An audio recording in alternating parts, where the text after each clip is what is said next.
বুঝছো না? এক কথায় এটা হতে পারে ব্যাখ্যা করতে যায় অকুশল উৎপন্ন নইবার চেষ্টা আর মনে একটা খারাপের দিকে যায় তাহলে খারাপের দিকে যায় কি নদীবার চেষ্টা ভালোর দিকে ধরে রাখিবার চেষ্টা বুঝছো না?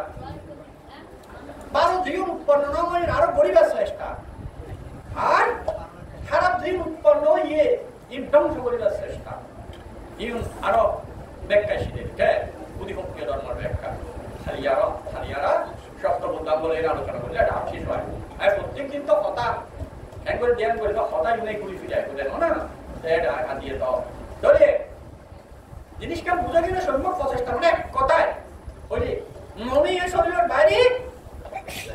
যাইতে নদীবার চেষ্টা আর মনে ঠ্যাং আনিল ঠ্যাং ওই তাইলে বইয়া বা শ্বাস প্রশ্বাস দিয়ে তাইলে দাঁড়ানো অবস্থায় যায় আর শুইতাইলে শোয়া অবস্থায় বা ইটেকে বুঝলি পুরো অবস্থায় হ্যাঁ জিনিসটা বুঝো কি না এই মনিয়ার দড়ি এর যে কমপক্ষে 5-7 মিনিট 1 সেকেন্ডটা লাগে নজাইব যার মন 1 সেকেন্ডটা লাগে 5-7 মিনিট নজাইব এটি বুঝতে পারবে তার মানে তোমার জ্ঞানের কিছুটা অবস্থা তৈরি তুমি বুঝতে পারবে মিনিমাম 5-7 মিনিট একবার যদি 1 সেকেন্ড লাগে নজাই পার এক চিত্ত করলে মন যে জায়গা দিয়ে জায়গা ধরে রাখি দিতে পারো তাহলে বলতে পারবে আর তার কম করবে তারপর শুরু হবে তোমরা ধ্যান করবে না কম করতে না বুঝতে পারবে তোমার চিত্ত স্থির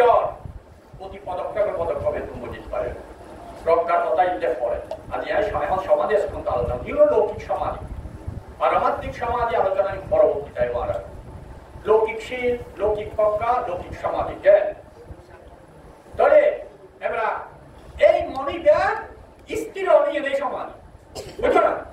এইবারে সমাধি মধ্যে হতে উপসার সমাধি অপর্ণা সমাধি উপসার মানে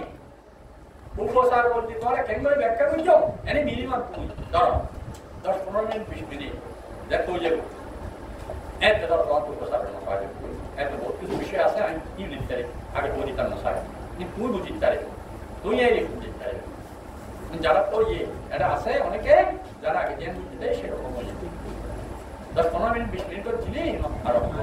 উপচার সমাধি আছে আর অপর্ণা সমাধি মানে ফতন দেয়া যেও বলে বিতর্ক বিচার ইস্যুকে একটা দেয় এটা ভালো সমস্যা এবার দেখতে মনে হচ্ছে ধ্যান করে কথা শুনে আর খানা দিল এবার যখন খানাও না খায় পানিও না খায় এবার কুদো দেখতো না একেন একটু চেষ্টা হয় এই প্রথম জ্ঞানটি পঞ্চম জ্ঞান পর্যন্ত হয় যত উৎপন্ন করে তার কারণে কি বের হয় অপর্ণা আর তুই যদি অপর্ণার দিকে নজর তুই যদি সজাগ তো মজা আসো তখন যদি এই কিবা আরোপ করাই কিবা আমি তারা বুঝেছি বুঝছো এবার আরোপ করাই যে প্রজ্ঞার লাইনে তো প্রজ্ঞার দিকে কি সমাধি দিকে না যায় প্রজ্ঞার দিকে কিন্তু উপসার গঠন করবো আর উপসার না করলে প্রজ্ঞাই হবে উপসার পর্যন্ত যাওয়াই করে উপসার পর্যন্ত যা ইচ্ছে করলে তুই আরো অপর্ণার দিকেও যেতে পারো ইচ্ছে করলে ভাগবত দিকেও যেতে পারি এই চাই এত পর্যন্ত কিন্তু সমাধি ব্যাপনটাই গঠন করবে তবে এই দলিবের মধ্যে সমাধি আছে দলি কি সম্ভব ব্যায়াম সম্ভব স্মৃতি একটা স্মৃতি কি এই স্মৃতি মানে সাথে বার্তা নেই স্মৃতি কি মন যে জায়গা রাখতে চাইবা এই জায়গা রাখিবার চেষ্টা করি দলি রাখনে দলি রাখি কারণে আছে তো খাইলে তো সমাধি আছে তার মানে একটা এত লাগি সমাধির অংশ তুই যে চেষ্টা করতে যাই তুই যে সমাধির অংশ দিলই কারণ চেষ্টা করো না কারণের মধ্যে মন জাগ্রত থাকে জাগ্রত হলে চিত্ত স্থির হচ্ছে ধরুন উপর সম্পর্ক না উপর করে সাপোর্টিং করতে খালি সাপোর্টিং আলোচনা হয়েছে আরো আইব তাহলে বুঝে গিয়ে না